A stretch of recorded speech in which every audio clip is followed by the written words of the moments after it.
بسم اللہ الرحمن الرحیم۔ عزیزان من، آج اکتوبر 1982 کی 15 تاریخ ہے اور درس قرآن کریم کا آغاز سورہ النجم سے ہو رہا ہے، 53ویں سورت 53۔ آپ کو یاد ہوگا کہ سابقہ 2 درسوں میں میں نے اس سورہ کی تشریح کی تمہید میں یہ عرض کیا تھا کہ یہ جو عام ہمارے ہاں عقیدہ ہے کہ نبی اکرم صلی اللہ علیہ وسلم کے معراج سے متعلق مکہ سے بیت المقدس تک جانے کے لیے سورہ اسرائیل کی پہلی آیت اور وہاں سے پھر آسمانوں کی طرف جانے اور اللہ تعالیٰ سے ملاقات کرنے کے لیے سورہ النجم، تو میں نے 2 درسوں میں تشریح سے بتایا تھا کہ حقائق کی روح سے پہلی چیز صحیح نہیں، اور عقائد کی روح سے جو اللہ تعالیٰ کا تصور قرآن کریم نے دیا ہے اس کی روح سے یہ سمجھنا صحیح نہیں کہ خدا کو ملنے کے لیے کسی خاص مقام میں جانا پڑتا ہے۔ وہ تو ہر انسان کے ساتھ ہے، ہر جگہ، ہوا معکم اینما کنتم۔ بہرحال تو سورہ النجم جو ہے یہ در حقیقت مقام محمدی یا مقام نبوت کی تشریح کی گئی ہے۔ یوں تو قرآن کریم کا اسلوب اور انداز منفرد اور بے مثال ہے، لیکن بعض صورتیں ایسی ہیں جن میں وہ انداز اپنی معراج تک پہنچا ہوا ہے، جامعیت کے اعتبار سے بھی، حسن و خوبی کے اعتبار سے بھی۔ اور جہاں تک میں نے قرآن کریم کا مطالعہ کیا، اور یہ قریباً 50 سال تک میری مدت ہے، یہ صورت جو ہے سر فہرست نظر آتی ہے اس نقطۂ نگاہ سے، ورنہ قرآن کا تو ہر لفظ قرآن ہے، ایک ایک لفظ ہے اس کے اندر، ایک حصہ اس کا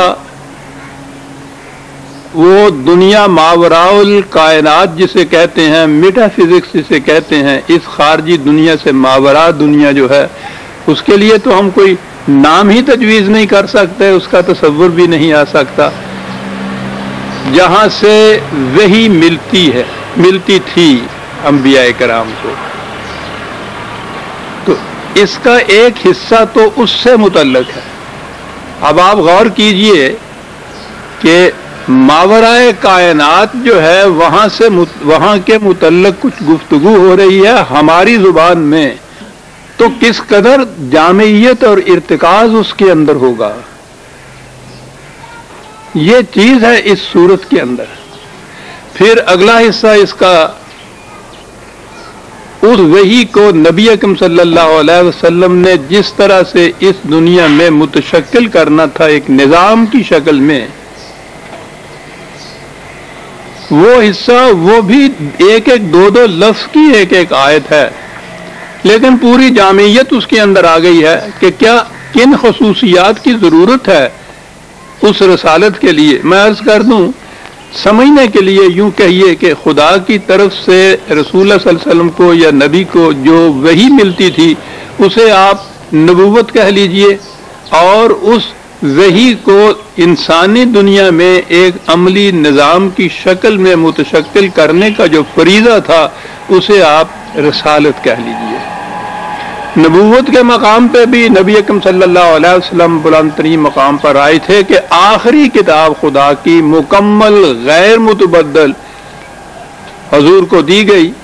اس سے پیشتر انبیاء کرام جتنے آئے ہر ایک کو خدا کی طرف سے وحی اور کتاب ملی، لیکن کسی کتاب کی یہ خصوصیت نہیں تھی کہ وہ آخری کتاب تھی۔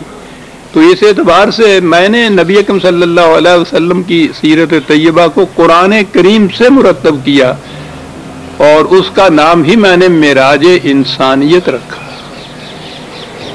حضور شرف انسانیت کے معراج کبریٰ پر فائز تھے،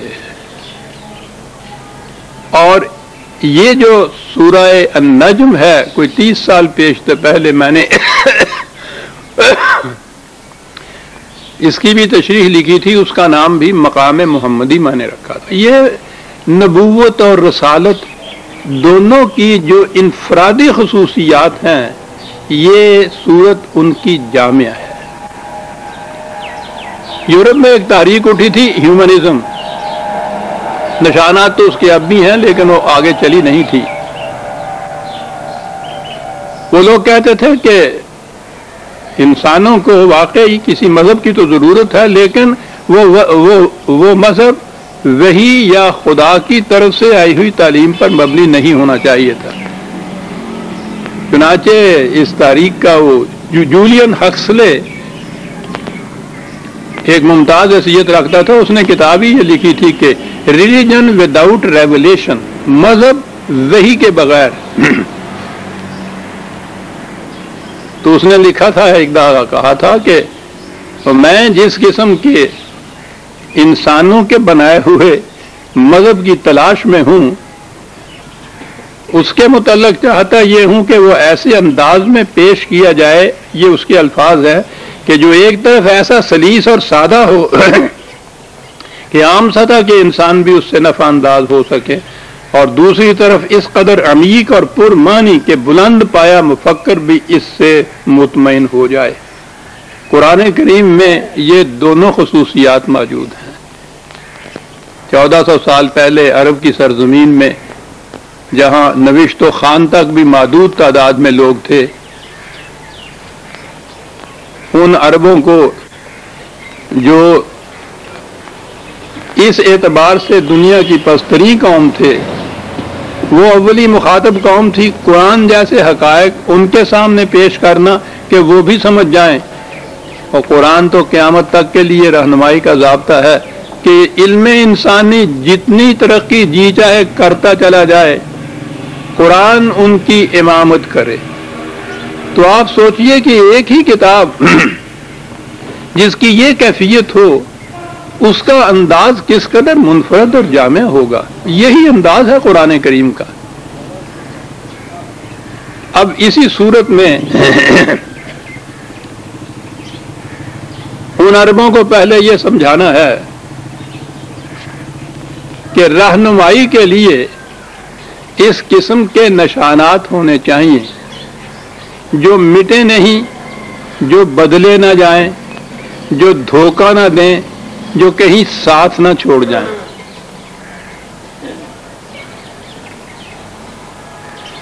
اب ان عربوں کو یہ بات سمجھانی تھی۔ اس سے پہلے بھی ایک درس میں غالباً یہ چیزیں آئی تھیں ضمناً، اور یہاں تو پھر وہ یقیناً آئیں گی کیونکہ سورہ نجم کا آغاز ہی اسی سے ہوتا ہے۔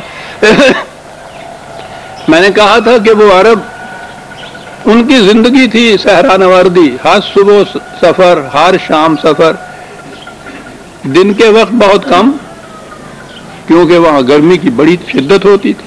عام طور پر راتوں کو سفر کرتے تھے صحراؤں میں، جہاں کوئی نشانات راہ ہوتے ہی نہیں تھے، کوئی سڑک نہیں، سڑک پہ کوئی روشنی نہیں، راستے میں کوئی بستیاں نہیں، کوئی گاؤں نہیں، اور وہ سینکڑوں میل لقدق صحرا چلا جا رہا ہے، رات کا وقت ہے۔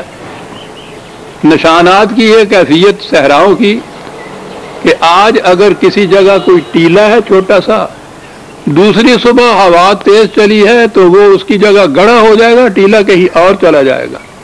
کہیں اگر چھوٹی چھوٹی جھاڑیاں نظر آتی ہیں تو وہ اتنی تیز باد سموم چلے کہ ہوا سے وہ ڈھپ جائے، نظر ہی نہ آئے کہ یہاں کوئی جھاڑی تھی۔ یعنی جو چھوٹے موٹے نشانات بھی وہاں ہوتے تھے وہ ہر آن بدلتے رہتے تھے۔ اس قسم کے راستوں میں انہوں نے سفر کرنا ہوتا تھا رات کی تاریکیوں میں۔ ان سے پوچھا گیا کہ تم کس طرح سے سفر کرتے ہو، کہاں سے رہنمائی تمہیں ملتی ہے؟ تو انہوں نے کہا ان ستاروں سے۔ کہا ان ستاروں نے کبھی تمہیں دھوکہ دیا ہے؟ انہوں نے کہا کہ کبھی نہیں دھوکہ دیا۔ کبھی ایسا ہوا ہے کہ کبھی ایک جگہ وہ ستارہ تھا، دوسری رات تم چلے ہو تو وہ وہاں موجود ہی نہیں تھا، کہیں گم ہو گیا تھا وہ؟ ایسا بھی نہیں ہوا تھا۔ نہ دھوکہ دیا، نہ ساتھ چھوڑا،